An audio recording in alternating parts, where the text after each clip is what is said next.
went in and I'm like, okay, Alise, like you just have to get through today. Then you're going to be okay. Like one day of hell and then you're going to be okay. Little did I know after that day, I would never be the same.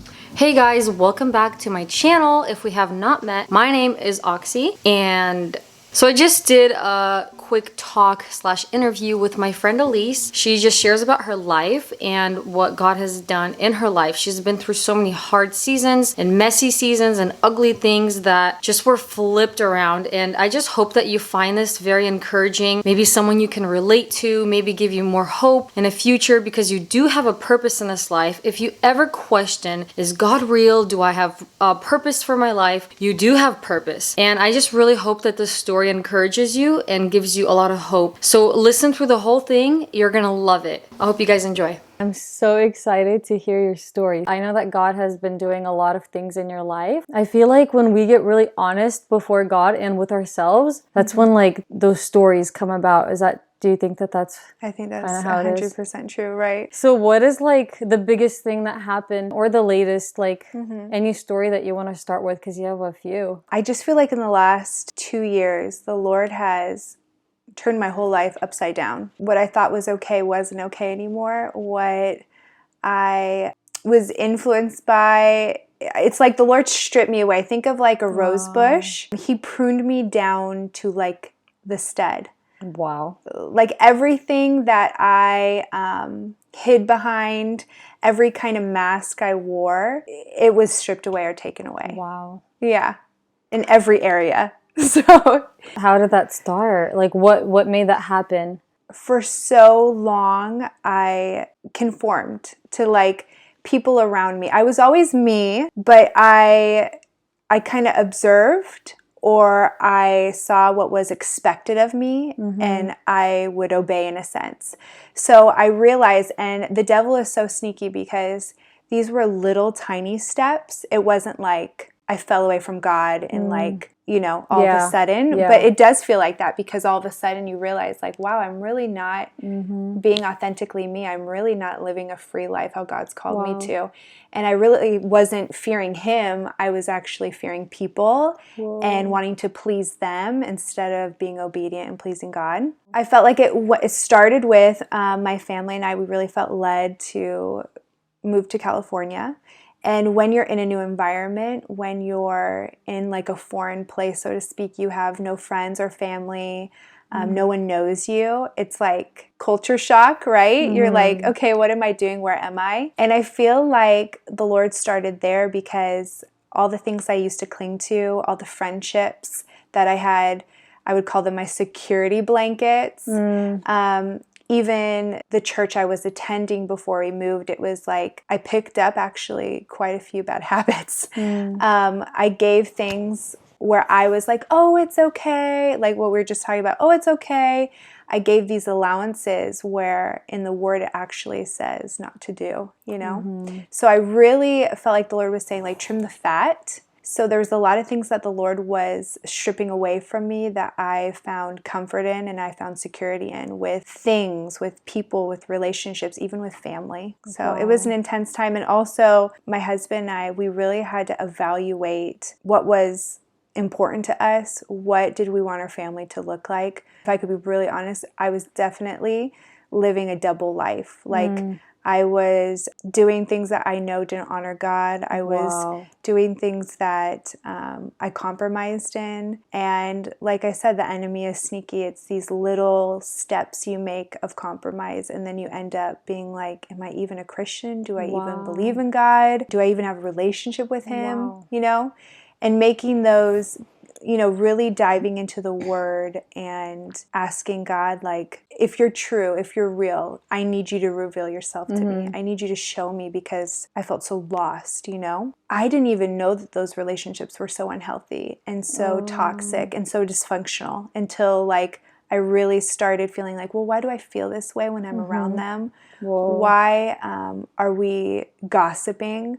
Why are we talking negatively so much? Why are we compromising in certain areas? And this is not for everyone. I don't judge people. I think we're all in a journey. No one's perfect. We all fall short of the glory of God.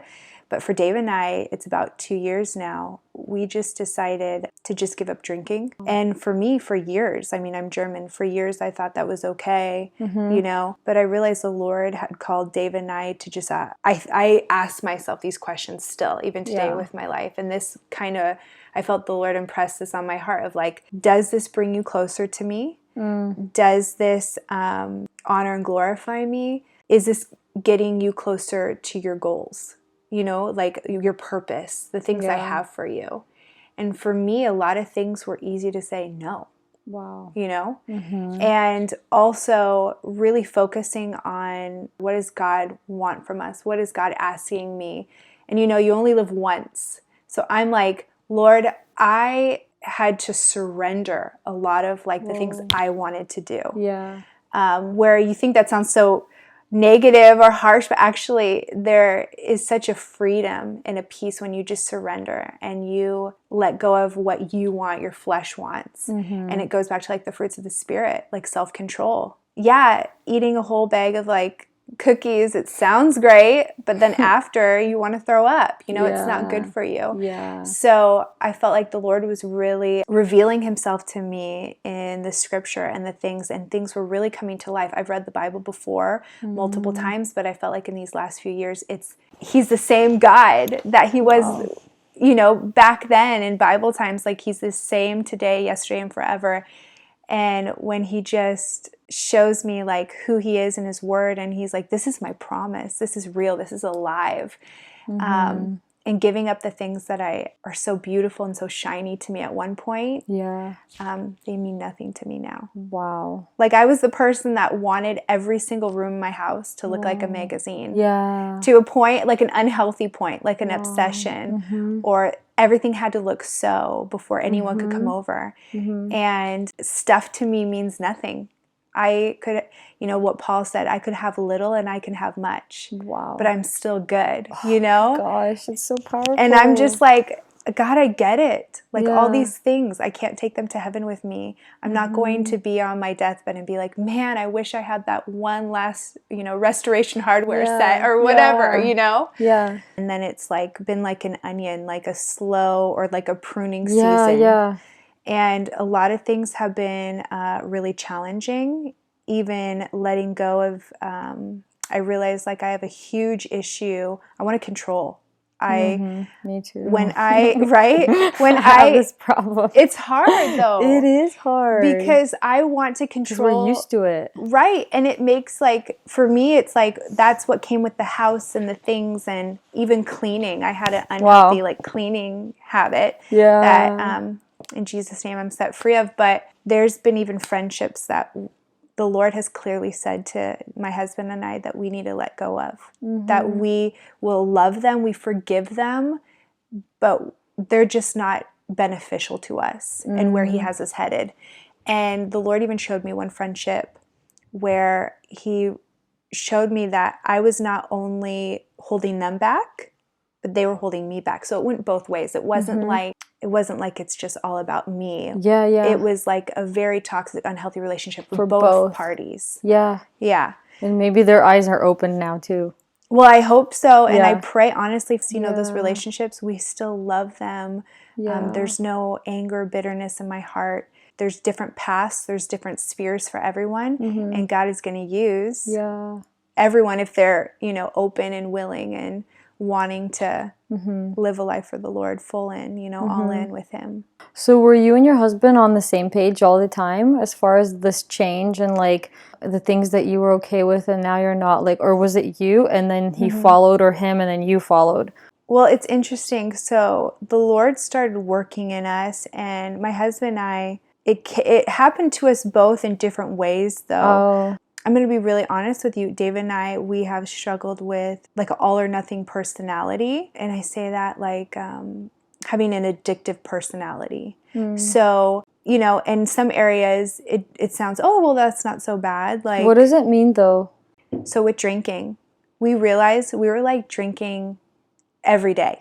Oh, so it's like all or nothing in a lot of things. Areas. Oh, okay. Or like, got it. For instance, we're working out every day. Oh. So that doesn't seem so bad. Right. But when your eyes are not fixed on God as the center, it can get you a distraction. It's a distraction. It's an idol. Oh. Really, because what is in your mind, what you're focusing on in your mind is an idol. So it's like, are you focusing on God? Is he center? Are you allowing him to reveal himself to you, to speak to you, to hear that still small voice? Wow. And there's a lot of things that Dave and I, and we've struggled with, areas of addiction in our life, both of us, separately and together, infidelity, and this is like in our marriage we've dealt with. Dave and I, we have a very colorful past, so to speak, where we have made horrible decisions with, men and women and drug use and you name it. But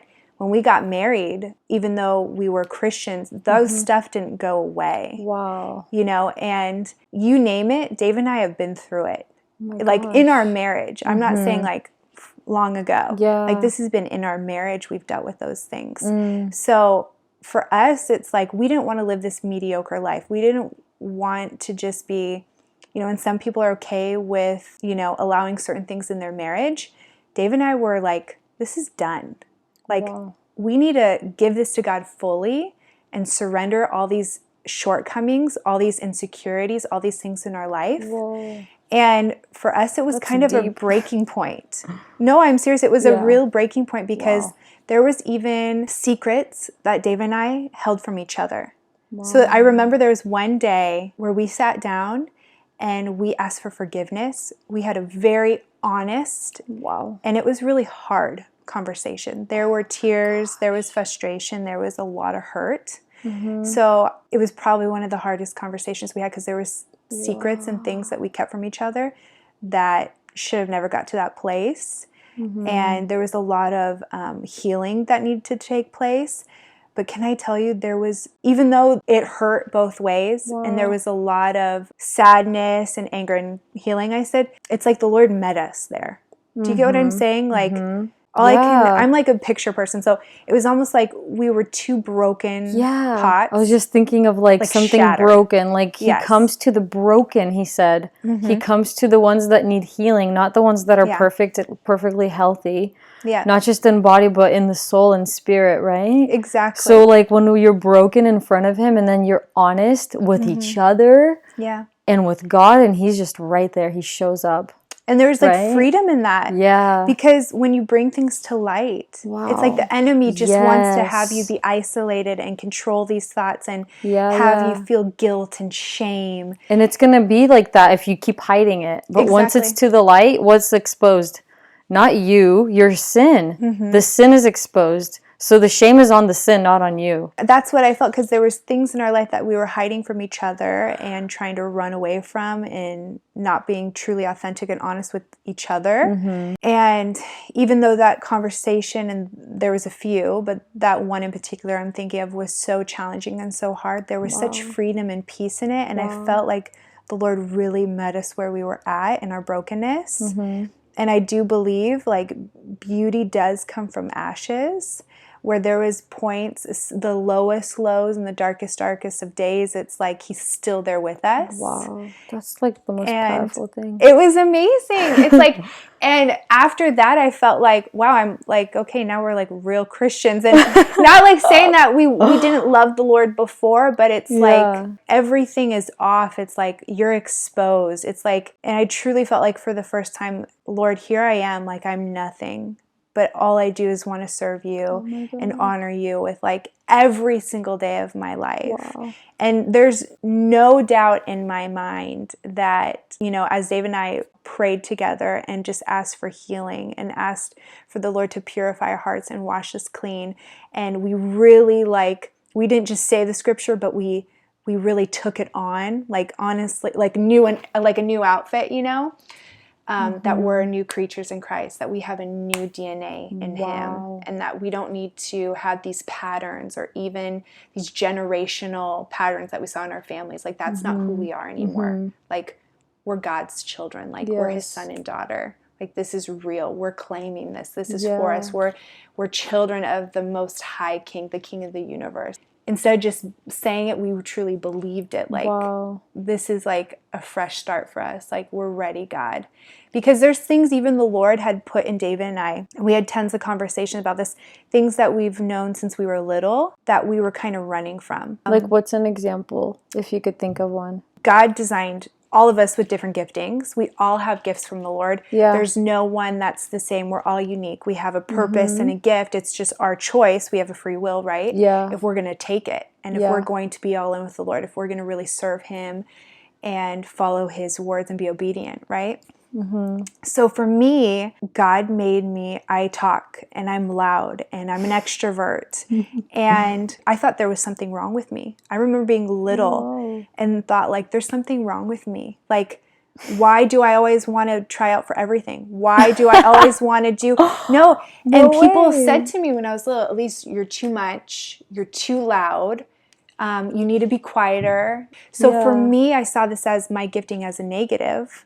And so how I grew up and how I observed people, okay, Alise, you need to control your voice. You need to control the way you talk. You need to not be you, in a sense. Like, I would still be me, but I would not be me. Does that make sense? Like, I would hold myself back from doing what I really wanted to do to make others feel comfortable, to appease people. But it's scary to have things that the Lord's put in my heart and him saying, no more of this. Like, if you're really going to be all in with me, if you're really going to surrender and serve me, like, I've called you to certain things. Are you going to be obedient? Are you going to do it? It's easier said than done because there's a lot of things that God, I'm sure, asks you and things that they're scary or they're uncomfortable. Yeah, of course. And I'm not going to lie to you. There's things that the Lord's asked me to do and things that I know that he's put in my heart that are really uncomfortable for me that people would never know, but it is, you know. He sees my heart, but I'm just like done trying to run from it anymore, you know? It is like you were saying, it's like an onion, you know, that's being peeled. It's like layer by layer because there's always something more. Yeah. But the moment we just like have this heart posture of like, yeah, I'm ready. I'm ready to change my life. And then it's like little by little and you start to see more of who you are and the things that God has for you. Yeah. And the things that God could use you for. It's like, wow, his plans for us are like so much bigger than what we would ever think. Yeah. Like we're thinking, well, God, if you can at least use me maybe here. And he's like, I want to change the whole nation, like using you, you know? Right. Like Moses. He was just a human. Right. God just used him. He just agreed, you know? Right. And it can be any of us. Exactly. And that's the beautiful thing because it's like, Lord, it's not someone special. No. It's anyone. And usually it's so funny to me because I've, you know, my whole life felt like I was just different. Like there's something wrong with me.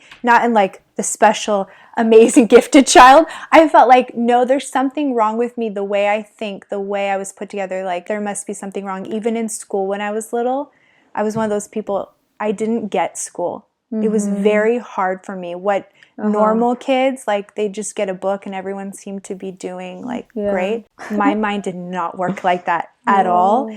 And so I was like, Lord, you messed up on me. Like, how did this happen? But the Lord's like, no, I've made you the way I wanted you to be. Like, there's nothing wrong with you. And I guess when we all sit and we stop trying to be something we're not or try to be like the other person or what's popular. I don't want to be popular. I don't want to be like everyone else. I just want to be Alise Janae. Like I want to just be me, you know? And I think finally in my like late 30s, I'm realizing that I just want to be who God's designed me to be and I'm ready to like own it. And it looks messy and I'm broken and I have a lot of shortcomings and I make mistakes constantly. I mean, you don't know how many times I tell my kids, will you forgive me? Like, yeah, me too. You know? Yeah. But until we get to that place of like, I'm nothing without him, it's like you start living, right? Yeah. Yeah. Can you talk about how you were brought up? Were there any like big events that happened in your childhood or teenage years that shaped you or, you know, experiences that you grew from maybe? I grew up in a Christian home. My dad is actually a pastor. My mom always worked from home. You know, I think this is really good for people to always be aware of. No one's perfect. Everyone needs community. Everyone needs Jesus. Everyone needs a place where they can open up and have room for mistakes and growth. No one's on a pedestal. I know it's sometimes we naturally put people on. My dad, he was there for everyone in the community. Every death, every crisis, every wedding, he was there, fully into the church. And as a little girl, I think I just wanted my dad. I just wanted not the pastor, but I wanted my dad. And I think it was really challenging for my dad to differentiate those and how to just be a dad instead of a pastor. So I started, and I'm just being really honest, I started looking for love in different areas because I didn't feel that from my father. And in my mom in certain ways. My mom, she had 3 kids. We were all pretty close together. She was working from home as well. So my dad was gone away at the church or traveling with missions. And I think it was a lot for her. And now being a mom, I have so much empathy. And being in ministry in parts of my life, I have empathy for both of them and grace for both of them. And we're both parents. We just try our best, right? Yeah. Of course, we're going to make mistakes.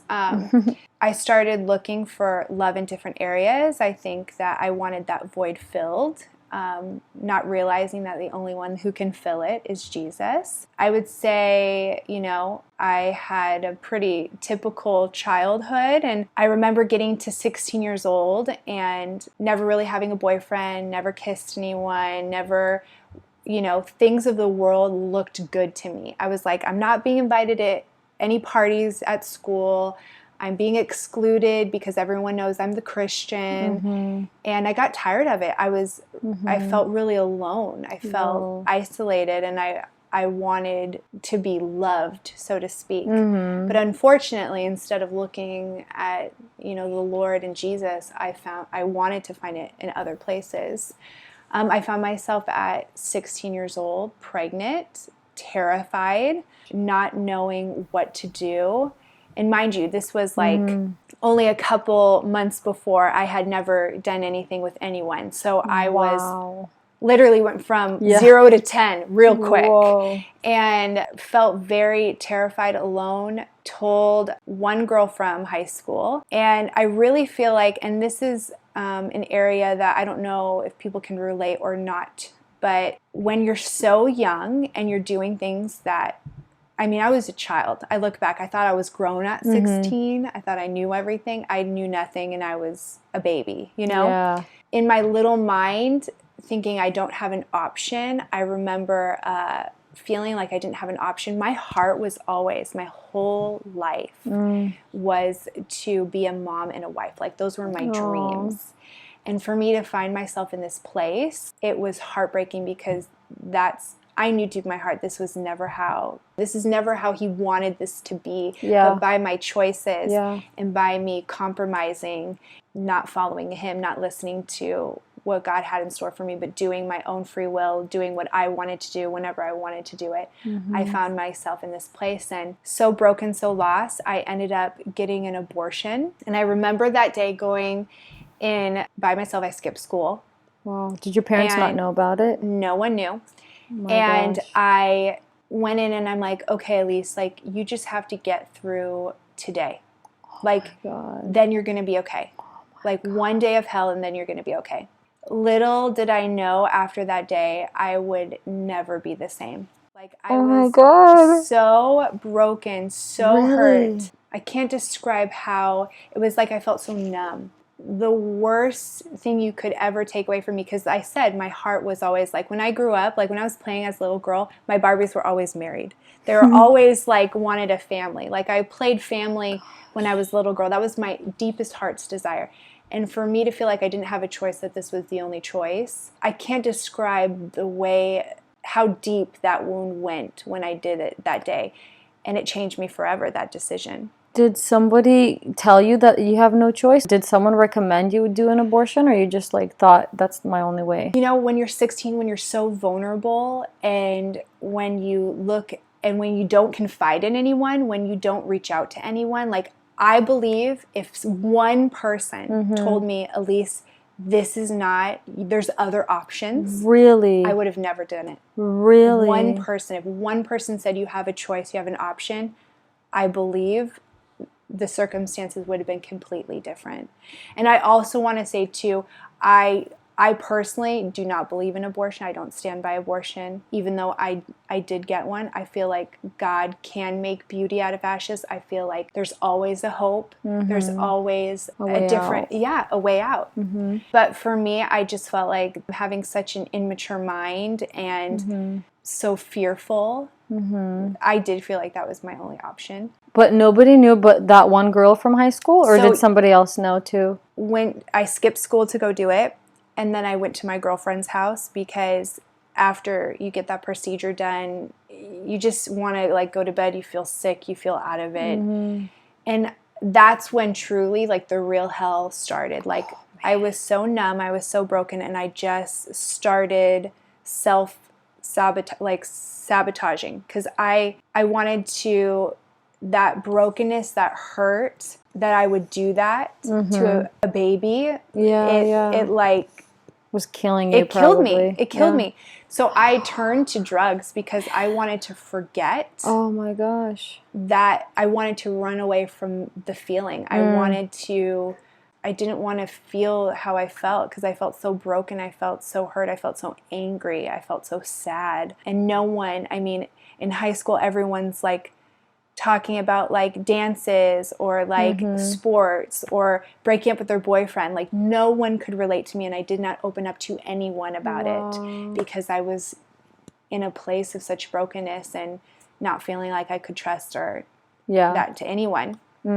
After that, I just continued like to do drugs, wanted to run away from that feeling. Also, I had zero respect for my body, for myself. I wanted love, like, you know, if I thought I wanted love before that, I really wanted love, and I wanted love from people. So I looked to men and different relationships and toxic friendships and those types of things, and just continued to honestly really just hurt myself. You know, shortly after that, where I didn't want to live. I didn't see the point of like, what's the point? What's the point of life? Like anything that anyone did to me, anyone that tried to hurt me, anything that would say anything negatively about me, I was like a numb. I was like dead. I was still alive, but I was like the walking dead, so to speak, because I was just trying to run away from all that pain and that hurt.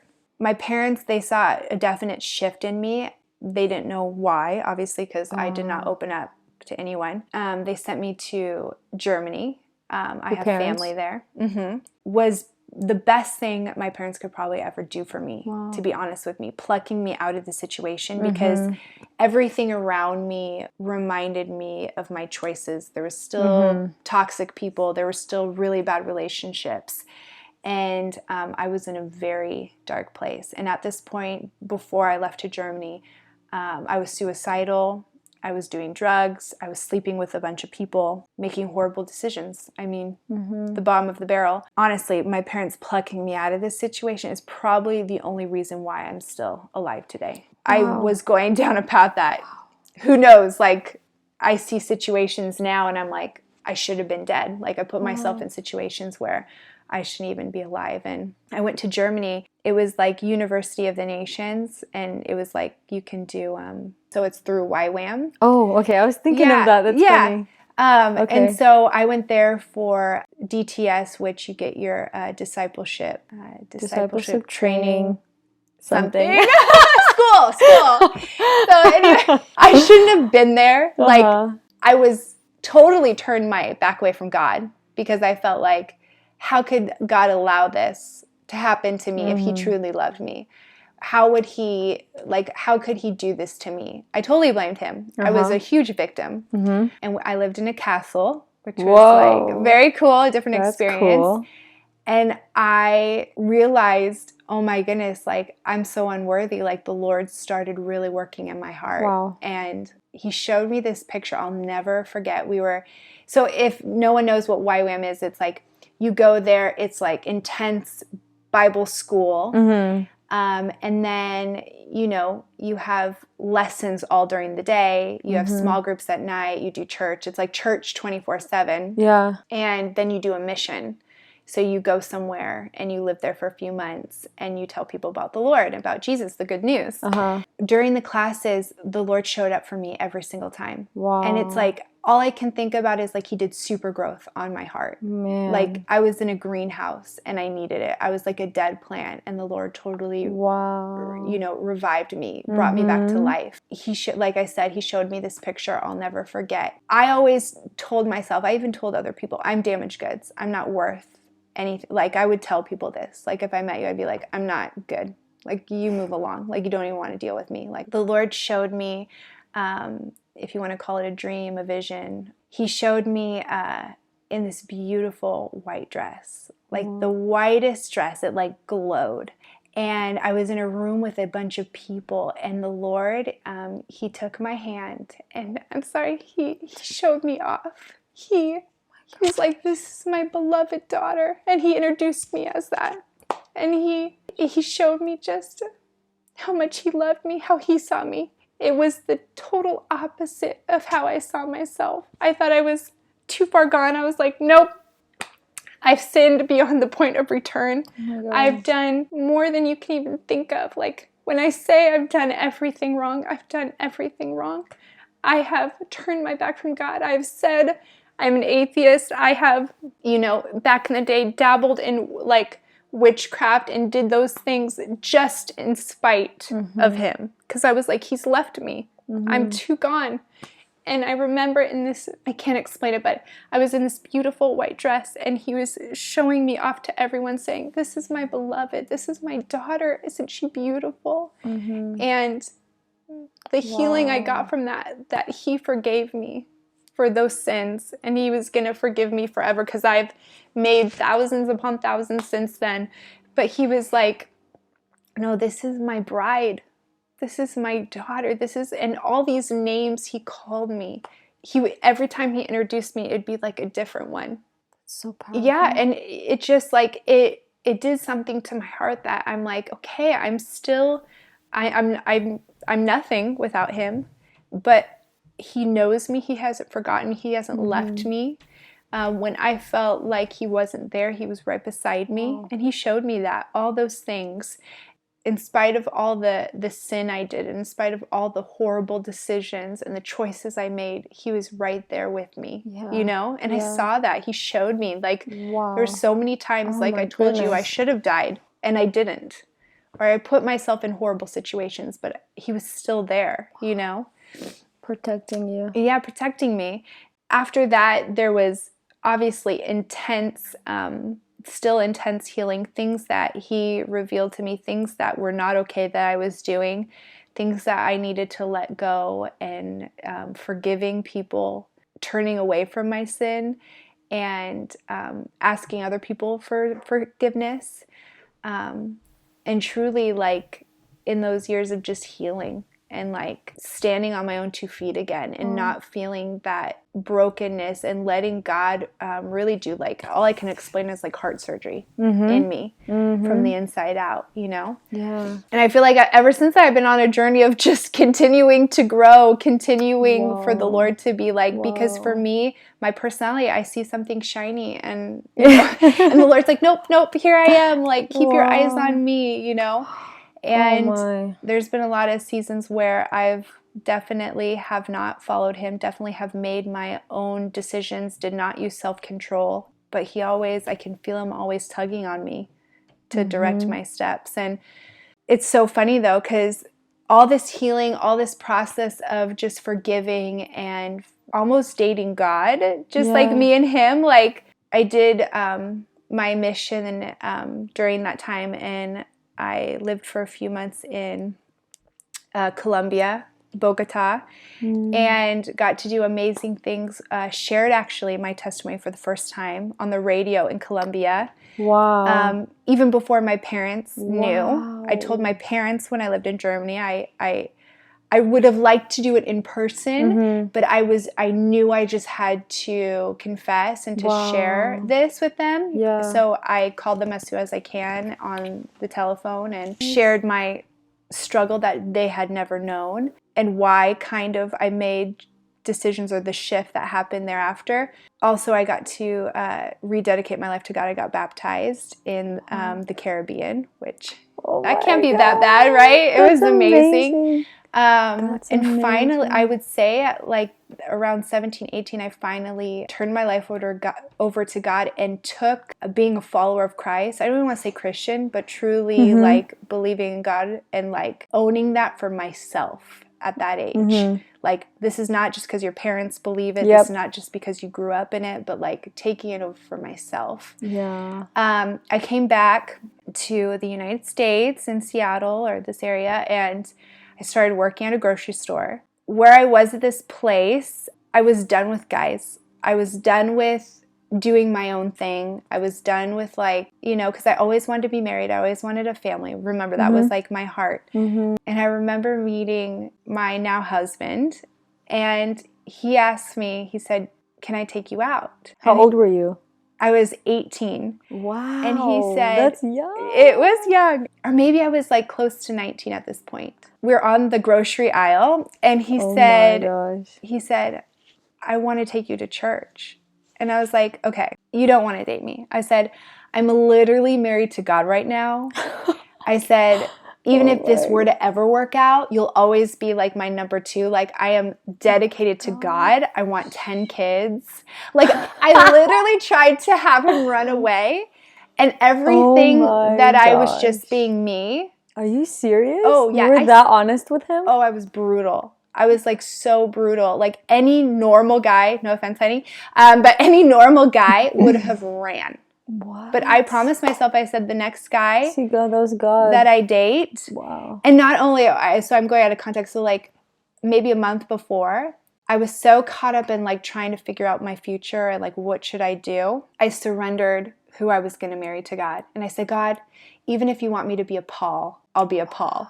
And if anyone doesn't know who Paul is, he never got married. But I was like, and God was probably laughing at me, but I was like, "Lord, if you want me to surrender this place in my life, like, I'm done. I'm done trying to figure it out. I'm done dating wrong guys. I'm done kissing frogs. Like, I'm over it." So I kid you not, once you give stuff to God and you really turn it over to Him, He can do something. Then then my husband comes in, you know, to my life, and I was like, "No, this is not from God, because I'm dating God. I'm dating God, Lord. Like, we have a good thing going on. Like, I can't have any distractions." And that's when my husband comes in my life, and our first date, he took me to church, pretty much at dinner before, because we went out to a place called Serafina before church started, and he was pretty much saying like, "You're my girl. Like, like that was you're my first future date? wife." Yes.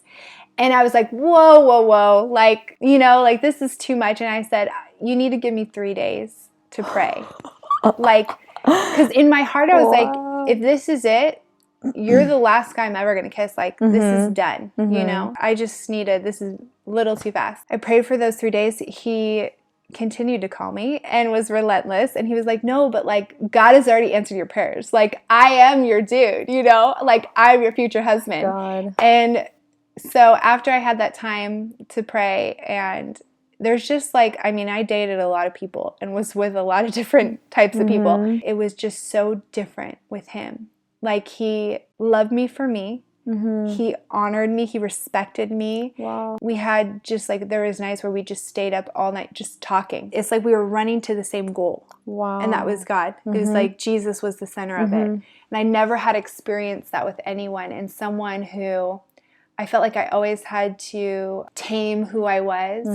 With him, he loved me for who I was, just authentically me. I could have makeup on, I could have no makeup on, whatever. I didn't have to try to be anyone with him. He just loved me where I was at. Amazing. I think it was about 3 months after we met, we eloped and got married. So it was very quick. And then, kid you not, probably a few weeks after we got married, we had our first We didn't have our first, but we got pregnant very quickly. Wow. After we were married. Actually, when I got married, I became a wife and a mother for the first time all in one day. Wow. David had a previous relationship where I got my bonus baby, I call him, and he's my oldest son. And he, you know, for some people they would say, oh man, that's like a lot of baggage. For me, it was a gift.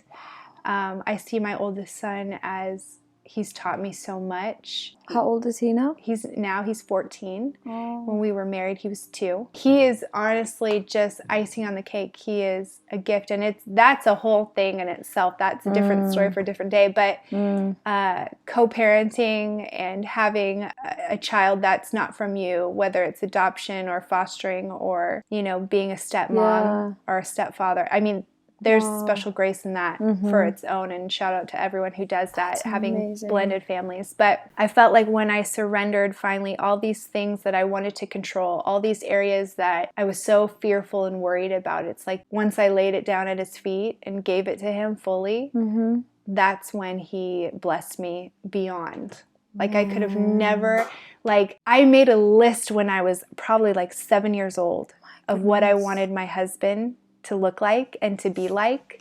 And you can imagine at 6 what I wrote. Oh my God. But I remember putting, he has to love peanut butter and jelly sandwiches. No way. Because that's my favorite. No way. The first That's meal so he ever funny. made for me was peanut butter You're and jelly kidding. sandwiches. Like stuff like that. Seriously? And I said he has to be able to play, there's a What? song called For Elise, which is not my name. My name's Alise, but it was close enough. So Yeah. I always thought that was kind of my song. And I said, cute. Lord, he has to be able to play that. My gosh. My husband can play only one song on the piano, and that's For Elise. You're serious? I kid you not, those little details. So when I say to people, I'm like, you make your prayer, like if you have prayers to the Lord, make them in detail, because then you can really see God's hand upon it. How God knew all these pieces at 6 years old. He knew you'd go through that. He knew all these things would happen. And he would bring you to that store, working on that day, and he comes in. What? I know. So God just knows. Oh my gosh, that's what makes him God, you know? Everything. He is like, and nothing's so big. perfect. Like we have so many seasons where we've had a lot of hardships and things that God has had to stretch in us and grow in us and even break us in, and patterns we've had to unlearn, and things that we both needed healing from. But honestly, my husband, there's no one like him. He's it for me. He keeps me like running towards the goal, which is Jesus, and vice versa, I hope he would say. Oh, I'm sure he would. And he just loves me for me. And how long have you been married? 12 years almost. 12. Yeah. Is that crazy? It was crazy. Everyone's like, I mean, there was bets on how long we would stay together. You know, the world will tell you, oh, you're in the honeymoon phase. Yeah. Our first few years were the worst. It was like, oh, I married a stranger. Yeah. Like, what do I even do with this? Oh, yeah. I've had that too. Yeah. It's literally the reverse. It was hard. It was the reverse. Every year gets better and better and better and better, and always on the increase with him. It's like, I tell him every day, and I mean it. It's like I fall more and more in love with you. And the man that like God's designed you to be, it's like amazing. I love this story. Yeah. I just love that. Man, God has such a big plan for you. Yeah, God has a big plan for you. You're amazing. Your story is so inspiring and has so much power. It's like a huge testimony. When we moved to California, all these things were kind of exposed. And there were patterns, things that we allowed, doors, so to speak, spiritually, that we opened that weren't okay, compromises we made. I mean, I could probably explain it as 1 foot in, 1 foot out with God. Yeah. And for us, we weren't okay with that. We wanted to be all in with God and be totally surrendered. And it sounds cheesy, but I'm just going to be really honest what like I felt from him during this time, to really hold the cross, to like really be all in with him, to fully do our purpose, what we were designed to be. We wanted to be all in, whether that looks weird, whether people laughed at us. Like when we made that decision, there were things like, and this is things that I want to say, like this wasn't like when before we were married, like we struggled with addictions, pornography, infidelity, like within our marriage. and things that we compromise, and even being gossiping, even celebrating, and it sounds funny and people can totally, you know, have a different point of view, which everyone's allowed to have their own views, but in our walk, even celebrating certain holidays, you know, that we thought, oh, it's fun, you can dress up, you know, you can eat a bunch of candy one day. It's like, those to us, it felt wrong. Wow. You know? Yeah. You know, culture will tell you otherwise. Yeah. But have you ever asked God? Wow. And when I started asking God what he thought of this, or if this was okay, I think a lot of people would be surprised when they ask the Lord what he thinks. Because for me, what I thought was okay for years, when I asked God about it, he had something different to tell me. You know? I'm just being really honest. Wow. You know? Totally. And when you allow that, because I feel like for years I wasn't ready to hear what he wanted to say. But when I allowed that space for him to say, like, no, God, I want your opinion. I want you to have every area of my life, not just this one or two, but I want every area. And I want healing and freedom in every area. Yeah. Dave and I, too, we've been in counseling for years. Maybe people have different views. For Dave and I, having a Christian counselor to guide us and lead us, to pray with us, to hold us accountable, has been a game changer. You know, we pray every year for a word from God. So instead of doing a New Year's resolution, we pray over our family, our kids included, and we ask God what is like the theme of this year. Oh, I love that. It's so fun. I honestly... I've heard people do that. I really want to do that. And then we make vision boards. This year, he gave us like to surrender every area. So we've surrendered in a few areas, but it's like hard because... You know, no, Lord, I really liked that person. Or no, God, like, I really want to do those things, you know? Yeah. But surrendering in every single area, it's not always fun either. It's like a struggle inside of you, you know? And the world and its culture is so loud. It's sometimes hard to, like, get away and have that still small voice and be like, no, God, this is what it says in your word, you know, this is what we're supposed to do. We're supposed to be salt of the earth. We're supposed to be set apart, you know? I mean, I have people from all walks of life, all different religions, all different colors and backgrounds and cultures. And I always never want to be so far removed where I can't, like, have a conversation or be a light to tons of different people. But also you have to be full yourself. You can't give if you're dry and withered and empty and don't have precious time with the Lord by yourself or with your spouse, you know, or reading the word yourself. Totally agree. You know? Yeah. I think a lot of times it's like a season sometimes too. You know, like sometimes God, like he did it for me when I started really like becoming hungry for him and just wanting to know more of who is God. I thought I knew him, but I guess I don't. And he started taking some people out of my life too. And I kind of felt like I had no friends for a season. Yeah. But I think it's totally fine. Now looking back, I'm totally okay with that. Right. I went through a couple months of like, no one's even calling me, you know? Like, like, do I have friends? Is this normal? Maybe you know, something's wrong with me. I'm not as friendly or what's going on, you know? Yeah. But no, it was just a season. But now he's putting people into my life like one by one. I'm like, how did I meet this girl? Like by this right here is 100% from God. Absolutely. When you called me, I was just like, I didn't know what to say. I hope that by sharing is that no one has it together. I'll be the first to say I'm the hottest mess out of anyone. I pray every day. I'm like, Lord, help me to continue to just grow in you and to know more and to have more wisdom and knowledge and learning from all my mistakes. I'm one of those people usually learn the hard way. Yeah. Or like, don't touch the fire. And I'm like, I'm gonna touch it. The Lord is helping me through everything now, but that no one has it together. No one's perfect. Yeah. Everyone's going through private pain. Everyone's in a season or has been a season of struggling. Dave and I, we have been really poor. We've been rich. We've been poor again. And it's like those things are so fleeting. Yeah. You know, things that used to be so precious to me, they mean nothing to me anymore. Man. Stuff. I have goosebumps. It just is like it comes and goes. This is what my heart gets full from. Yeah, having same. Authentic, real relationships. And I think what people don't realize is if we all stop hiding things that we're hurting from, or past wounds, or things that we're struggling with, even currently. Yeah. If we stop all hiding them and talking about them, of course, using wisdom and discernment in a safe place. Yeah. With people that are really for you, and I think we would all have a lot more in common. Totally. And stop trying to pretend that we have it all together, because I'll be the first to say I don't have it all together. I don't know everything. I want to know more. I want to grow.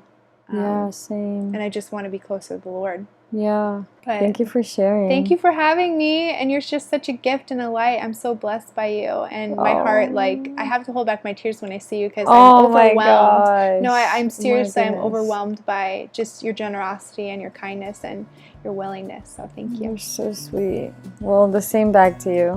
I feel the same.